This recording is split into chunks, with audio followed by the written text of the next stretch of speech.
কে যেন বলেছিল চিকেনটা কোনো মাংসের মধ্যে পড়ে না, তাদেরকে বলছি শুনুন, ভালোভাবে রান্না করলে না আলু পটল লাউ এসবের ছালে সবজি দিয়েও ভাত খাওয়া যায়। আমি আজকে একদম সহজ সরল পদ্ধতি চিকেন মশলার রেসিপি দেখিয়েছি, দেখুন কীভাবে বানাই। প্রথমে চিকেনের উপর লবণ, হলুদ গুঁড়ো, লঙ্কা গুঁড়ো, জিরে ধনিয়া গুঁড়ো এবং একটু কাঁচা সরষের তেল ওর মধ্যে দিয়ে দিচ্ছি, অল্প পরিমাণে, বেশি না দেওয়ার দরকার নেই, ঠিক আছে।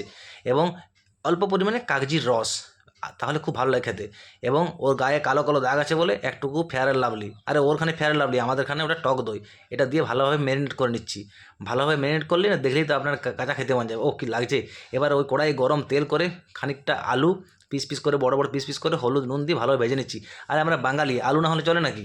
বাঙালিতে আলু অবশ্যই চাই, বিরিয়ানিতেও আলু চাই, ঠিক আছে। এরপর আলুগুলো এরকম ভাজা হলে উপরে তুলে নিন। এবার ওই তেলেই এলাচ লং দারুচিনি কয়েকটা কাঁচা লঙ্কা চিড়ে এবং কতগুলো পেঁয়াজ কুচি, আদা রসুনের পেস্ট, জিরে গুঁড়ো, ধনে গুঁড়ো, হলুদ গুঁড়ো এবং যে টমেটোগুলো কাটা ছিল সেগুলো ওর মধ্যে দিয়ে ভালোভাবে নেড়ে নিচ্ছি। অল্প পরিমাণ লবণ এবং অল্প পরিমাণ জল দিয়ে ভালো নেড়ে নিচ্ছি। এবং ওই ভাজা যে আলুগুলো ছিল সেগুলো ওর মধ্যে দিয়ে ভালোভাবে নাড়ছি। এবং মশলাটা তৈরি হয়ে গেলে, মশলা জল ছেড়ে দিলে যে ম্যারিনেট করা চিকেনটা ওর মধ্যে দিয়ে ভালো করে এধার ওধার ওথাল পাথাল করে নিচ্ছি। ওহ, দেখতে কি লাগছে, মনে হচ্ছে কষার আর দরকার নেই, এখনই খেয়ে। কিছুক্ষণ কষে নেওয়ার পরে নামানোর ঠিক আগে একটু উপরের থেকে কস্তুরি মেথি এবং চিকেন মশলা ওর উপর দিয়ে ভালোভাবে নাড়িয়ে নিন।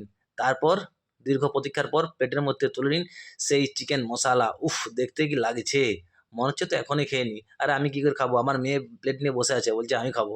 মেয়ে তো একদম তৈরি, এই দেখুন। ও, মেয়ে আমার খেয়ে বুঝি কি